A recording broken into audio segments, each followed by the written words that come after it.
Guys, we are back at it with Aaron, and this stuff in Colorado. I mean, it just gets worse and worse because, believe it or not, we just had two different on my program, the Insurrection. We've had two different gun store owners on from Colorado over the last week to discuss the other bill, stripping away gun rights. But it seems to be that the government of Colorado is at war with its citizenry. They want to strip you of as many rights as they can. They want to put a wedge between families, and they don't care what the people of Colorado think. Like, they have an agenda, and this is what's going to happen. That's why they tried to sneak this through and rush it through like they did. Yeah. Camirado, as I like to call it.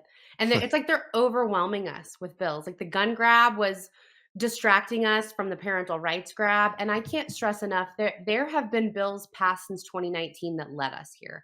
I'm glad the Yeah. world is waking up.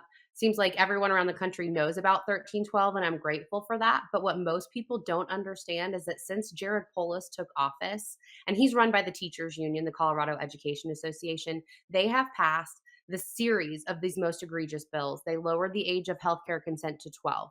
They made it Huh. illegal for licensed therapists to do anything but affirm gender confused youth. They forced gender ideology into fifth grade curriculum. They then forced LGBTQ into first grade social studies standards. And the state even put out resources for teachers to meet that new standard that had lessons about sex work, Harvey Milk, and the governor's sexuality in first grade lessons. That's 6 year olds. It gets worse. They mandated mental health surveys for all 6th through 12th graders. And if the child's deemed high risk, which they all are, then they're sent to the state's mental health program called I Matter, that is all LGBTQ affirming and sex work positive therapists. They made us a trans sanctuary state back in 2023. They hid it in an abortion bill. So if you can, again, if you can get here with your kids, you can medicalize them, and the doctors there's no recourse. They cannot be held accountable. And they just doubled down on that with Senate Bill 129 this year, which even took like abortion drugs off of the register. You can't even track it, so they can be prescribing abortion drugs secretly.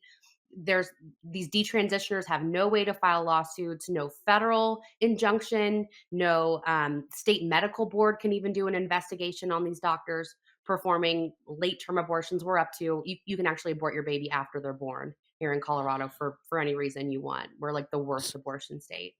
So how long after they're born? Because is this like the California bill where basically you can have a baby now? Well, I know it didn't get through in California, but they gave you, was that 30 days after the child was born to, bring them back, return them, and have them murdered? Jeez. I don't know how bad it is, but it's a constitutional measure. So what they did is they used the ballot initiative process to confuse Coloradans. I mean, the language was incredibly confusing, and so the people voted it into our constitution that now abortion up until birth is completely legal. And at the same time that they were ramming through this crazy 1312 bill on a Sunday morning, they also rammed through taxpayer funded abortions. So not only can you abort up until birth, but the taxpayers are now going to pay for it. And there's a sister bill to 1312.